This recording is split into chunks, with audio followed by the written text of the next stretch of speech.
भगवान ये भी बात बहुत अच्छी बताई गीता भगवान ने कि भगवान देखने का मतलब अपना आप देखना। अब तक हम लोग यही समझते थे कि वो सही चले हमसे।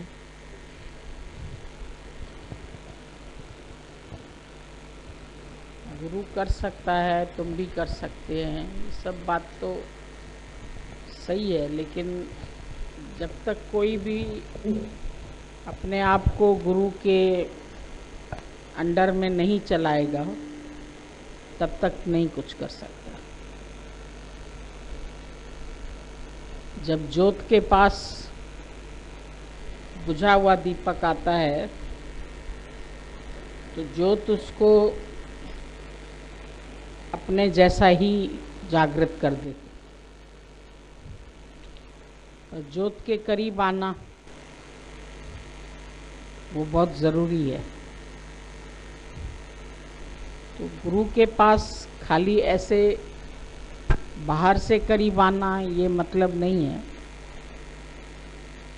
लेकिन गुरु से प्रेम हो, गुरु से लगाव हो, गुरु की आज्ञा में हम कितना अपने मन को मोड़ सकते हैं, कितना चला सकते हैं।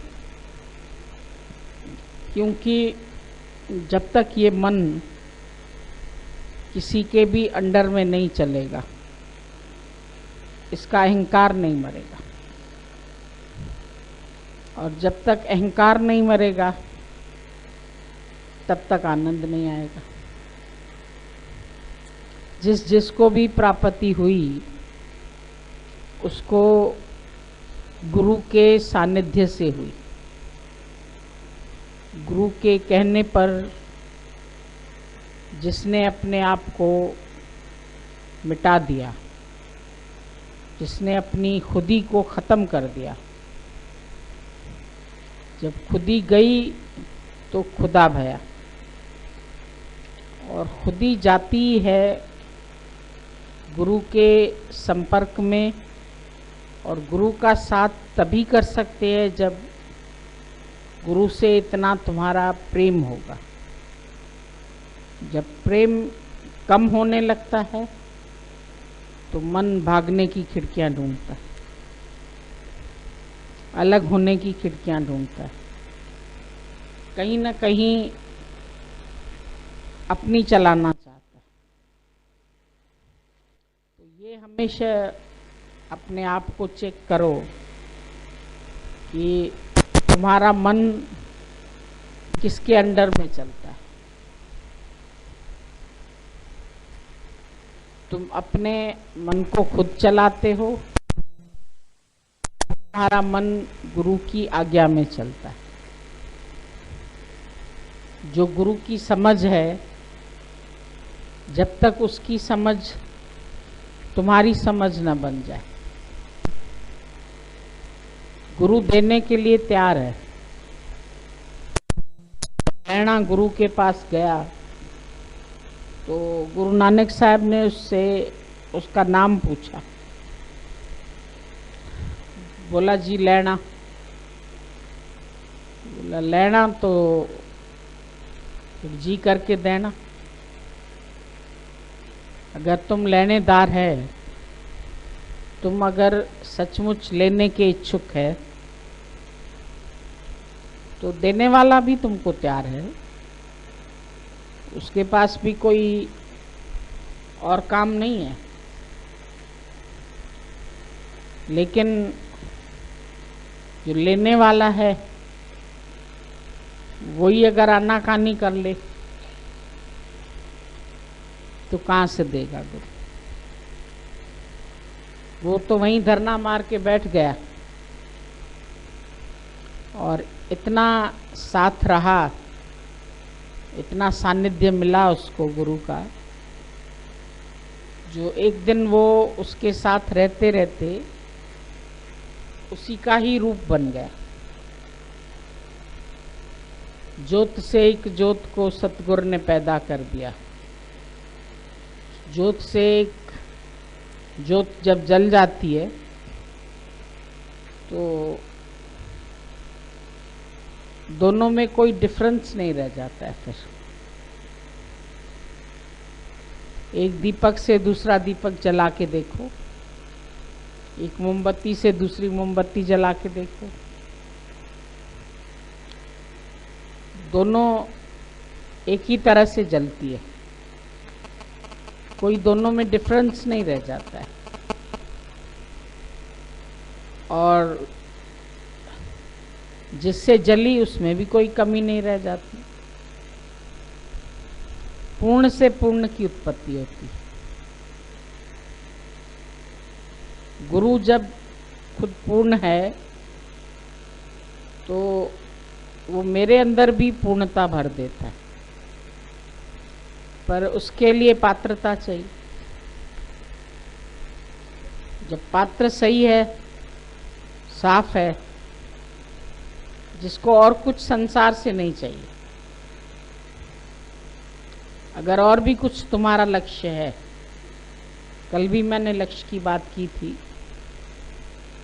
गुरु तुमको तुम्हारे लक्ष्य की प्राप्ति में हेल्पफुल होता है, पूरी हेल्प करता है। पर हमारा काम भी है कि पूरा कंप्लीट सरेंडर अनटू गॉड। हम कितना सरेंडर करते हैं ये हर एक अपने आप से खुद पूछ सकता है। कितनी मन की सुनते हैं, कितनी संसार की सुनते हैं, कितनी और चाहनाएं हैं कि एक ही भगवत प्राप्ति हमारा एम है। अगर एक ही उद्देश्य है तो वो अवश्य मिलता है। गुरु ने उसको अपने साथ रख के उसको अंगद बना दिया। मेरा ही अंग है तू, लेने को अंगद कर दिया। अपने अंगों में कोई डिफरेंस नहीं रहता है, तो अंग से अंग लगा के लेने को अंगद कर दिया, उसको आप समान बना दिया। तो गुरु का काम ही यही है कि संत करे आप समान। बोला आजकल का जमाना चलने की बजाय चलाना ज्यादा चाहता है। मन को आदत है दूसरा ऐसे चले, वो मेरे साथ ऐसे करे, दूसरे में हम अपेक्षा रखते, शायद गुरु में भी रखते हो। उनको ऐसे करना चाहिए, उनको ऐसे चलना चाहिए, उनको ये बोलना चाहिए, उनको ये नहीं बोलना चाहिए, ये करना चाहिए, ये नहीं करना चाहिए। मन अपनी बहुत चलाता है। अपनी हमने कितनी चलानी बंद की है। रोज ये अपनी चेकिंग करो कि मन ने तुम्हारे अपना चलाना बंद किया। सेठ कहे सागर दा पानी मीठा, कहिए हाँ जी हाँ। जैसे भी तुमको चलाए, जिए हलाई तिए वाह वाह, जहाँ रखे, जैसे चलाए, जैसे बिठाए, जैसे घुमाए, जो कराए वही पसंद आए। जो देवे सो खावा, पखा फेरा, पानी डोवा, जो देवे सो खावा। कोई उसकी अपनी अलग चाह नहीं रहती है। हर एक का मन संसारिक चाहनाएं भी रखता है और भगवत प्राप्ति भी करना चाहता है। तो दो उद्देश्य रख के तो हम नहीं चल सकते। जिस चीज की मना है वही काम करते तो अपने लक्ष्य से फिर गिर जाते। एडम और ईव को बोला तुम्हें सब चीज मिलेगी,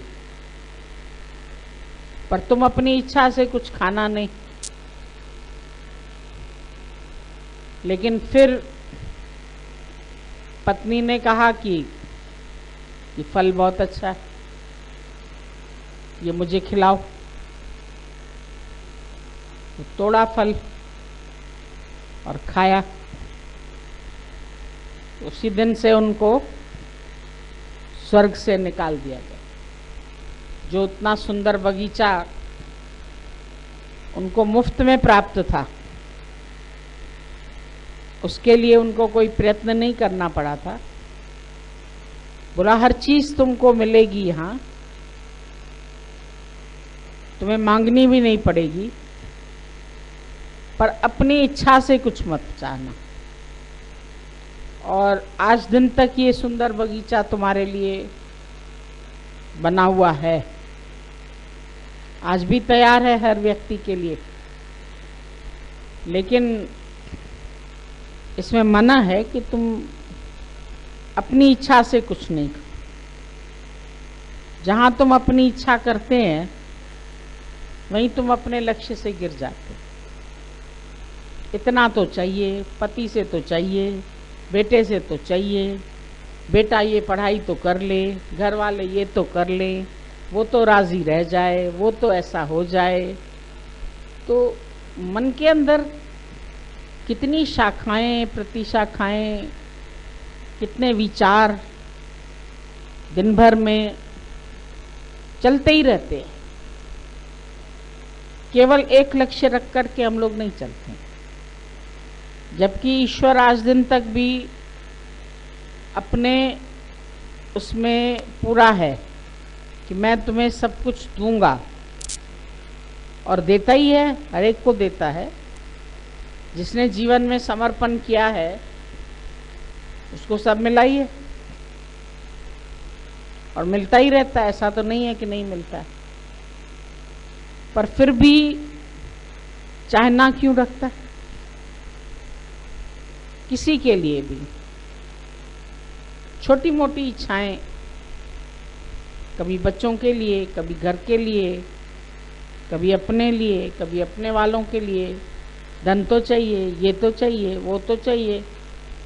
तो जब ईश्वर का तुमको एक ऐलान मिल चुका है कि तुम्हें हर चीज मैं प्राप्त कराऊंगा, तुम इच्छा नहीं रखना, तो हम उसकी बात भी तो मान के देखें,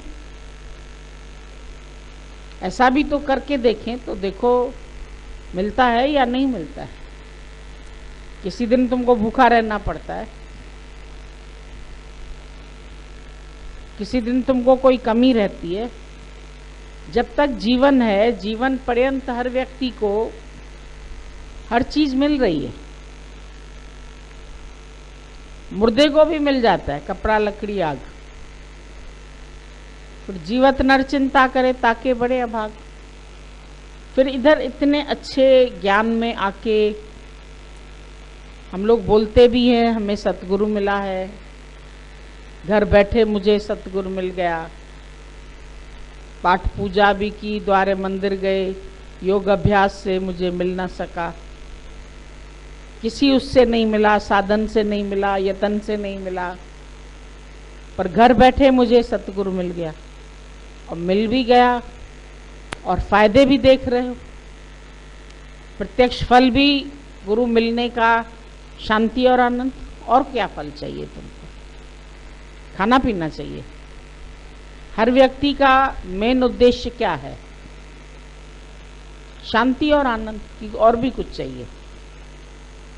चाहे धन चाहिए उससे भी शांति चाहिए, बेटा चाहिए उससे भी शांति चाहिए, किसी की पढ़ाई पूरी हो वो भी शांति के लिए, धन की प्राप्ति हो उससे भी शांति के लिए। मेन तो तुम्हारा उद्देश्य शांति और आनंद ही तो है। तो ज्ञान का प्रत्यक्ष फल है शांति और आनंद, और वो तुमको मुफ्त में मिल रहा है। फिर बाकी एक्स्ट्रा चाहनाएं तुम क्यों रख के बैठे मन के अंदर? गुरु रोज तुमको इस ओर इशारा करता है कि तुम्हारा लक्ष्य क्या है, तुम्हारी नीड क्या है। पानी के बदले सिरका तो पीना नहीं है, और सिरका पीने से तुम्हारी प्यास भी नहीं बुझेगी। हर एक की प्यास बुझेगी तो पानी से ही बुझेगी। जीवन तो तुम्हारा पानी ही है ना। पानी से अलग तो मछली का कोई जीवन ही नहीं है। चाहे तुम किसी भी कोने में हो सागर के, लेकिन पानी में हो तो जीवित हो।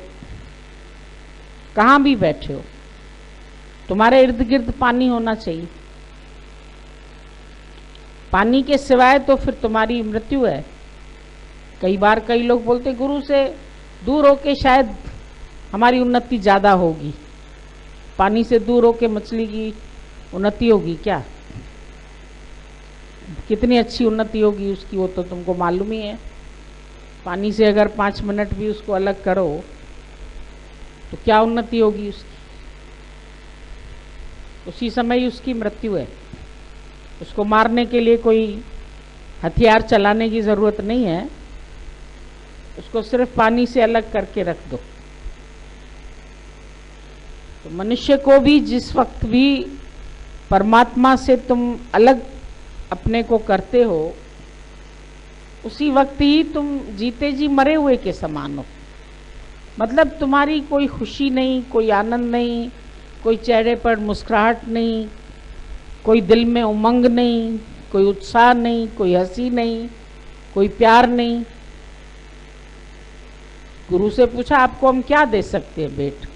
बोला हमारे लिए भेंट यही है तुम्हारी काफ़ी, तुम हंसते मुस्कुराते रहो, हर हाल में खुश रहो।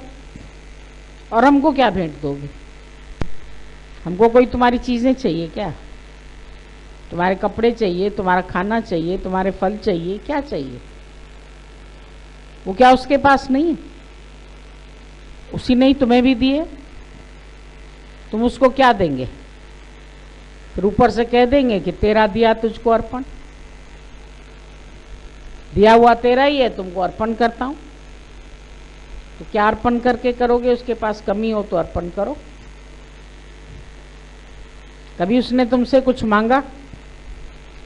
सच्चे गुरु की निशानी है वो तुमसे कुछ भी नहीं मांगता है और कुछ देता भी नहीं है। तुमको भी जो चीज मिलती है वो प्राप्ति की प्राप्ति है। ब्रह्मस्वरूप भी तुम पहले से ही हो। कोई गुरु बनाता नहीं है तुमको। न परमात्मा बनाता है, न ब्रह्म बनाता है, न भगवान बनाता है। पर तुम भगवान है, खाली भूले हुए थे। You are already God. ये केवल तुमको निश्चय ही तो करना है। यहां बैठ कर के गुरु क्या कराता है? तुम्हारा अभ्यास यही निश्चय करना है। अपने को जानने का निश्चय करना है, अपना रूप पहचान, समझ मन दर्शन, यही भगवान। और कौन सा दर्शन करना है? कोई चतुर्भुजी रूप का दर्शन होगा, कोई वैष्णो माता का दर्शन होगा, कोई देवी माता का दर्शन होगा। लोग बाहरी नाम रूप के दर्शन को दर्शन बोलते कि हमको भगवान का दर्शन हुआ। कौन से भगवान का दर्शन हुआ? भगवान का तो न कोई रूप, न रेख, न रंग, कुछ। त्रय गुण ते प्रभु बिन। उसका तो कोई रूप रेखा रंग कुछ है ही नहीं, तो उसका दर्शन क्या करना है? त्रय गुण ते प्रभु बिन तिसे बुझाए नानका जिसो वे सुप्रसन्न। अब तुम अपने ऊपर सिर्फ कृपा करो कि और कोई चाहनाएं न रख के अपनी प्रसन्नता अपने में ढूंढो, पदार्थों में नहीं ढूंढो। ये कर लूं, वो कर लूं, ये प्राप्त करूं, वो प्राप्त करूं, ये डिग्री मिल जाए, ये पैसा मिल जाए, ये नौकरी मिल जाए, बेटे का ये हो जाए, उसकी शादी। ये सब एक्स्ट्रा चाहनाएं हैं तुम्हारे। इन एक्स्ट्रा एक्टिविटीज में तुम फंस रहे हो जो ऑटोमेटिक होने वाली है। तुम्हारे नहीं करने पर भी होंगी। जिस तुम अगर मर जाओ आज, तो क्या तुम्हारे बाद ये सब कार्य नहीं होंगे जीवन में? सबकी शादियां भी होंगी, सबको घर भी मिलेगा, सबका काम भी होगा। कौन सा कार्य रुक जाता है किसी का? अगर यहां बैठे बैठे ही तुम्हारे प्राण शांत हो जाते हैं तो किसी का भी कोई कार्य रुक तो नहीं जाता है। उसके बाद भी उसके सब कार्य होते हैं, उसके बच्चों के भी होते हैं, उसके घर के भी होते हैं, सभी लोग चलते हैं। तो फिर तुम उनके पूरे करने के पीछे जो तुम्हारा उद्देश्य है वो क्यों छोड़ देते हो? जो तुम्हारा लक्ष्य है उससे खिसक क्यों जाते हो? हड्डी अपनी जगह से खिसकती है तो दर्द होने लगता है, नस अपनी जगह से खिसकती है तो दर्द होता है। तो तुम अपने स्वरूप से क्यों खिसकते हो? तू अपने घर में जरूर आ जा, मतलब अपना घर कोई ये घर नहीं बाहर का ईंट पत्थर का घर नहीं है, पर अपने स्वरूप में आ जाओ। जिस स्वरूप से बिछड़े हो उसी स्वरूप में वापस रीबैक। रियलाइजेशन का मतलब क्या है? रियलाइजेशन का मतलब ही है कि बैक हो जाओ, बहुत आगे बढ़ चुके हो, वर्ल्डली नॉलेज की तरफ चले गए हो। दुनिया में ये हो रहा है, दुनिया में वो हो रहा है, वहाँ ये हो रहा है, वहाँ वो हो रहा है। दुनिया की खबरों से तो तुम्हारा कोई मतलब ही नहीं है, और सब व्यर्थ की खबरें एकत्रित कर रहे हो। अगर सोच के देखो तो अब तक जो भी तुम इकट्ठी कर रहे हो खबरें, उन खबरों की तुम्हारे जीवन से क्या आवश्यकता है? तुम कौन सी जरूरत है? ये महंगाई हो गई, ये ऐसे हो गया, अब हो गई है तो तुम जाएंगे दुकान पर, वो जितना लेगा तो तुमको देना ही पड़ेगा, अपने आप ही पता लग जाएगा। ये खबर पढ़नी जरूरी थोड़ी थी। जहां जाओगे खरीदने जो चीज, वो उसका पता तो तुमको वहीं लग जाएगा ना, कि ये इतने की हो गई, ये उतने की हो गई। और उतने की लोगे भी, क्या करोगे? आवश्यकता है तो वो ले ही लोगे, छोड़ थोड़ी दोगे। तो चिल्लाने से फायदा तो कुछ नहीं, क्रोध करने से लाभ तो कुछ नहीं।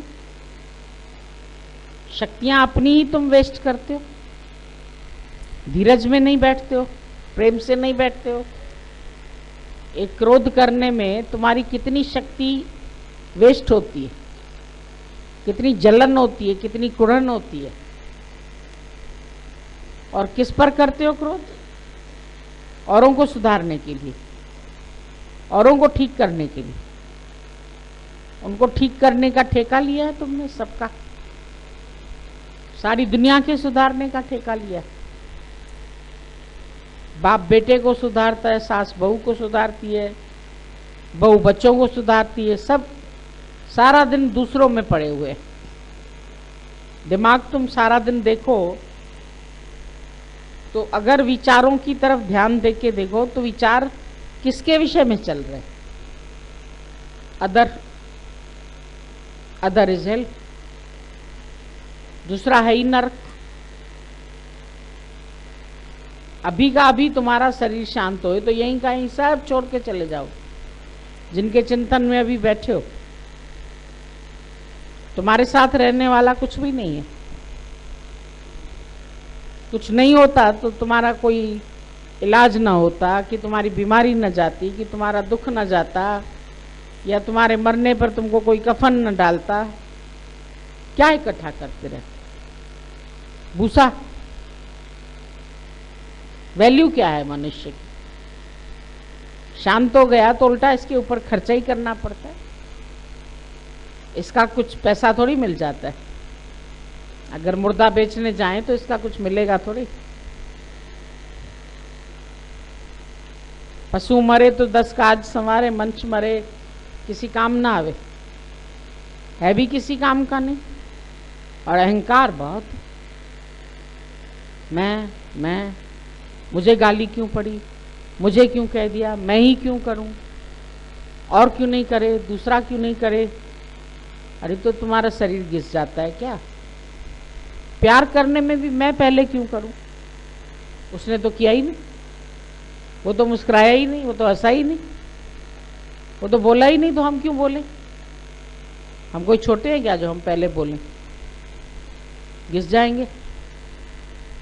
कोई सेवा करोगे तो घिस जाओगे, शौक से नहीं करेंगे। जिनसे मोह होगा उनके लिए तो भर भर के बनाओगे, खाना भी बनाओगे, चीज़ भी बनाओगे, डिश भी बनाओगे, सब कुछ करोगे। अभी अपना कोई आ जाए सगे वाला, उसके लिए पता नहीं क्या क्या कर डालो। और कोई और मेहमान आ जाए रात के 10 बजे, तुम खाना खा चुके हो, क्या इसी समय इसको आना था, बिना बताए चला आया, दिमाग खराब कर दिया हमारा। प्यार कर पाओगे? उतने प्यार से खाना बना के खिला सकते हो? भाई आ जाएगा